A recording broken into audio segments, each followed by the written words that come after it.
Cosas como son, vamos a conversar con María Isabel León, expresidenta de la CONFIEP, ¿no? Uno de los gremios, si es que de repente no es el gremio más importante empresarial a nivel nacional. María Isabel, ¿cómo estás? Bienvenida. Muchas gracias, Valeria. Buenas noches. A ver, hemos tenido una semana un poquito movida en temas políticos, económicos también. Tuvimos una conferencia del Banco Central de Reserva la semana pasada. Los resultados o las expectativas al cierre del 2023, digamos, no son tan buenas, ¿no? El BCR esperaba un crecimiento de 2.2%, ahora va a ser 0.9%. Sale luego el ministro de Economía y Finanzas diciendo, bueno, Perú es el primer país que lidera, digamos, las intenciones de invertir.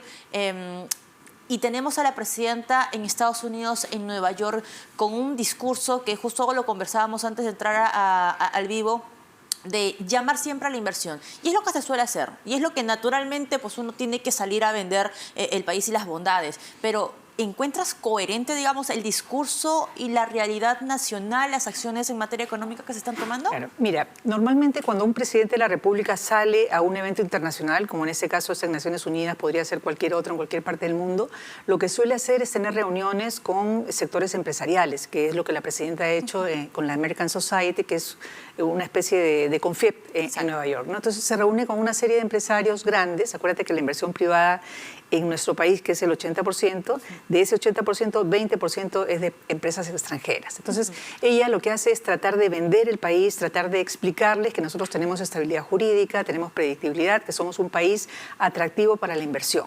Eso está bien, eso lo hacen todos los presidentes a nivel mundial.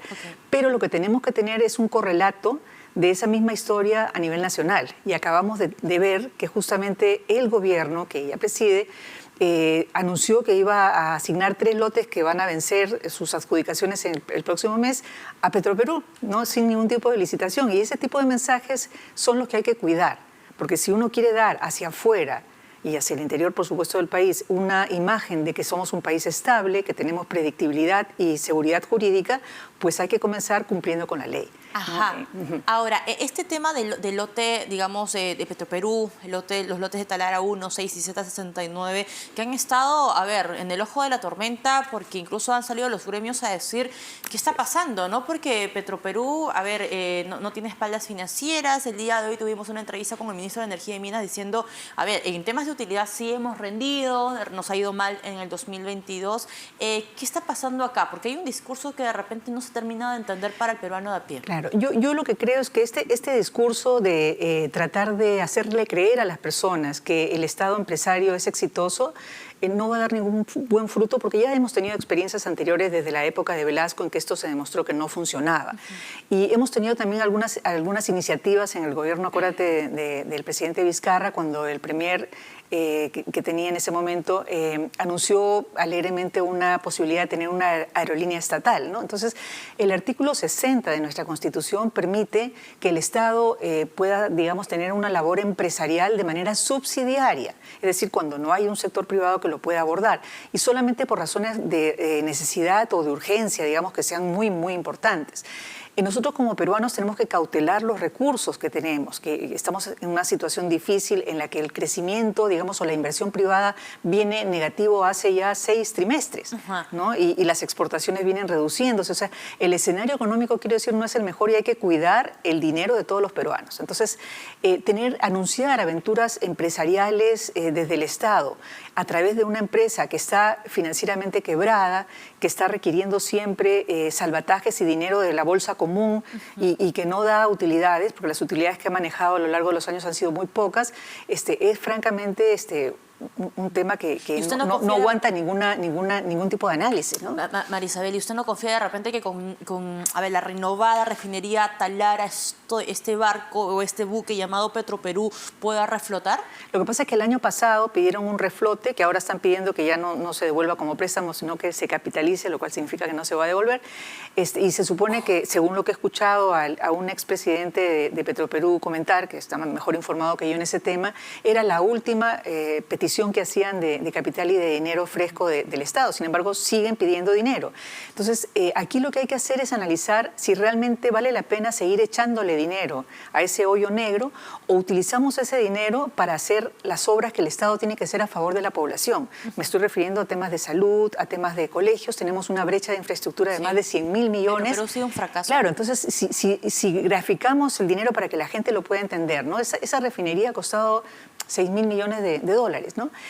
Construir un hospital como el que tiene Salud Barton o Caeli, por ejemplo, que son APPs que funcionan maravillosamente bien con un alto nivel de satisfacción de las personas que van ahí.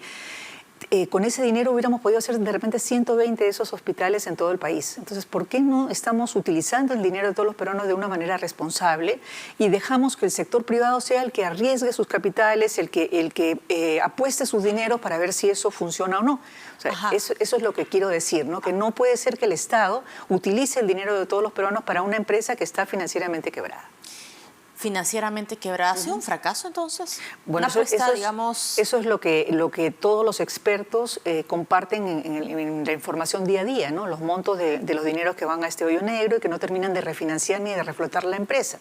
Entonces habría que hacer una racionalización de qué cosa es lo que existe en Petroperú, si va a funcionar o no esta refinería, de repente trasladarla a que la maneje y que apueste dinero el sector privado, ¿no? Alguna organización internacional que pueda venir a invertir y nosotros destinar el dinero de nuestros impuestos para acciones que realmente sean necesarias para la gente. Es decir, una de las propuestas, digamos, entiendo lo que mencionas, María Isabel, es que la refinería Talara no solamente sea administrada por Petroperú, sino también que se le abra las puertas a una empresa privada. Claro, hay que ver, o sea, yo no estoy dando una solución porque además no soy experta en el tema, pero tengo sentido común, soy ciudadana, tengo derecho a opinar. Ya no tengo ninguna representación gremial, además lo hago como a título personal, pero sí creo que si hay una empresa que no funciona y que tiene egresos de dinero mayores a sus ingresos, no tiene ningún tipo de estabilidad. Y entonces el país no puede seguir inyectando ingentes cantidades de dinero para que esto siga en este estado. O sea, hay otras cosas que son más importantes para que el Estado mire, ¿no? Ahora, esto de las proyecciones de crecimiento, que es mínimo, es 0.9%, nada más lo que ha advertido el Banco Central de Reserva, y los que probablemente algunos especialistas también estén viendo ya para el cierre de 2023, es que no ha sido un buen año en materia económica, pese a que no tenemos pandemia, pese a que las unidades mineras ya están trabajando. Hemos tenido cierres de unidades mineras el año pasado por el nivel de conflictividad. Las Bambas dejó de funcionar varios días, varias semanas. Desde el sector privado, desde el sector empresarial, podemos, digamos, apoyar un poco, meter el hombro, ayudar. ¿De qué manera se podría ayudar para no caer tanto? 0.9% es digamos, bochornoso. Y es una proyección que todavía debe estar a la baja porque no termina el cierre del año, ¿no? Normalmente siempre va a la baja, ¿no? Yo veo que el presidente del Banco Central es siempre muy prudente, más prudente y más frío quizás que el propio ministro de Economía, que es más... ¿Ves un exceso de optimismo? En parte del ministro, desde el MEF. Sí, yo creo que sí. Yo creo que sí. Yo entiendo de repente que el perfil del ministro de Economía tiene que ser un poco optimista para darle cierta esperanza a la población, pero tú ves un exceso ahí de optimismo. Lo que pasa es que las nos puede llevar a la ceguera. Las cifras, o sea, están en caída, ¿no? Si tenemos ya una exportación y el presidente del Banco Central de Reserva está alertando que es el peor año para la agroexportación, por ejemplo, y que esto puede ir a peor, son señales de alerta que nos tienen que poner a trabajar. Yo lo que pienso que debería hacerse es que el sector público, en este caso el Ministerio de Economía y Finanzas o los ministerios en general, comiencen a trabajar más estrechamente con el sector privado, que es el que apuntala el crecimiento y digamos, el dinero que entra a las arcas públicas y que puede generar un mejor desarrollo al país. Yo creo que se tienen que abrir las puertas para un diálogo entre el sector público y privado y darles esperanza, darles las garantías de que en este país podemos volver a creer para volver a crecer. Ahora, esto de volver a creer, digamos, uno vuelve a creer en algo que le ha dado luces de que pues vale la pena confiar en esto o en este objetivo.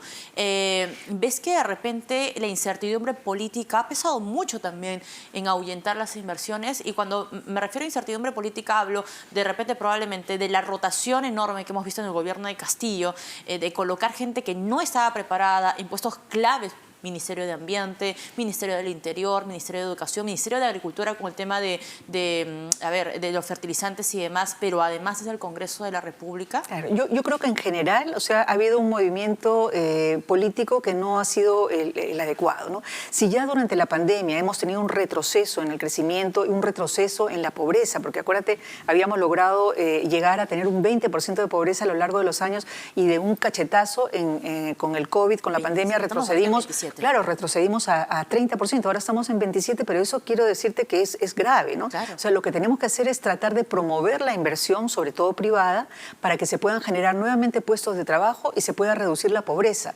Tenemos un 42% de anemia, tenemos creo que son 12 o casi 13% de desnutrición crónica infantil en el país, que son los puntos que deberían preocuparnos. Entonces, hay que hacer... yo no digo que no confíe o que tenga desesperanza el gobierno, porque sí veo que hay buenas señales. ¿Cómo pero cuáles? En general, la apertura o el intento, digamos, de escuchar al sector privado cuando María, hay... te pido un minuto, estamos en vivo en RPP de la República. Agradecemos, por supuesto, a María Isabel León, expresidenta de la CONFIEP, quien nos acompañó esta noche en las